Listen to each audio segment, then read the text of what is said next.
18-19 শতকে জাপান থেকে স্থপতিদের একদল প্রতিনিধি দল ইস্তাম্বুলে সফরে এসেছিলেন স্থাপত্য শিল্প নিয়ে গবেষণা করতে। এমন সময় এক বড় ভূমিকম্প হয়, যাতে ইস্তাম্বুলের বড় বড় স্থাপনাগুলোর অধিকাংশ ক্ষতিগ্রস্ত হয়। কিন্তু তারা অবাক হয়ে যায় সুলাইমানিয়া মসজিদ দেখে। বলা হয় ভূমিকম্পের সময় মসজিদ কমপ্লেক্সটি দুলছিল, একবার এদিকে যায় তো আরেকবার ওদিকে যায়, ঠিক সেই দুলতে থাকা নৌকার মতো। মিমার সিনান মসজিদটি তৈরি করতে ফাউন্ডেশনে এমন এক প্রযুক্তি ব্যবহার করেছেন যা ভূমিকম্প ও বড় বড় প্রাকৃতিক দুর্যোগের সময় দুলবে, কিন্তু ক্ষতি হবে না। আমরা মসজিদের দিকে এগুতেই দেখতে পাই রাজকীয় অজু করার জায়গা এবং প্রবেশপথে মোটা চামড়ার পর্দা সদৃশ, যা মসজিদে শীতের ঠান্ডা বাতাস প্রবেশে বাধা দেয়। ভেতরে প্রবেশ করতেই দেখতে পাই নামাজের নির্ধারিত স্থানের বাইরে নন মুসলিম ভ্রমণ পিপাসুদের ভিড়, যারা মসজিদের পবিত্রতা রক্ষা করেই অবলোকন করছেন এই ঐতিহাসিক মসজিদের সৌন্দর্য।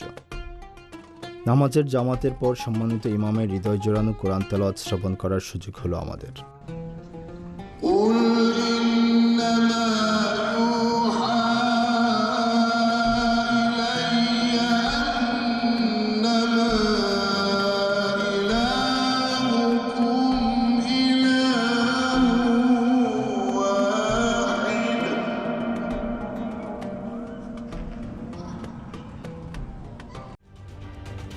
ঢালাইয়ে দৃঢ়তা, নির্মাণে নিশ্চয়তা। প্রিমিয়ার সিমেন্ট, ঢালাইয়ের রাজা। মসজিদে বাতাস চলাচলের জন্য চমৎকার ব্যবস্থা তৈরি করেছেন মিমার সিনান। এখন থেকে প্রায় 600 বছর আগে, যখন বিদ্যুৎ আবিষ্কৃত হয়নি, তখন রাতের বেলায় সুলাইমানিয়া মসজিদকে আলোকিত রাখার জন্য 275টি মশাল জ্বালাতে হতো। এসব মশালের ধোঁয়া যাতে মসজিদের ভেতরের কারুকাজের পাশাপাশি মুসল্লিদের স্বাস্থ্যের ক্ষতি করতে না পারে, সেজন্য তিনি মসজিদের মাঝখানের প্রবেশপথের ওপর একটি ছোট কক্ষ তৈরি করেন।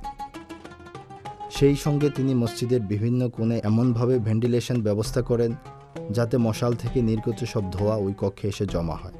মিমার সিনান এই কক্ষকে শীতল করার একটি ব্যবস্থা তৈরি করেন, যার ফলে সেখানে জমা হওয়া ধোঁয়া ফোঁটা ফোঁটা পানি আকারে জমা হয়ে তৎকালীন যুগের সেরা কালি তৈরি হয়।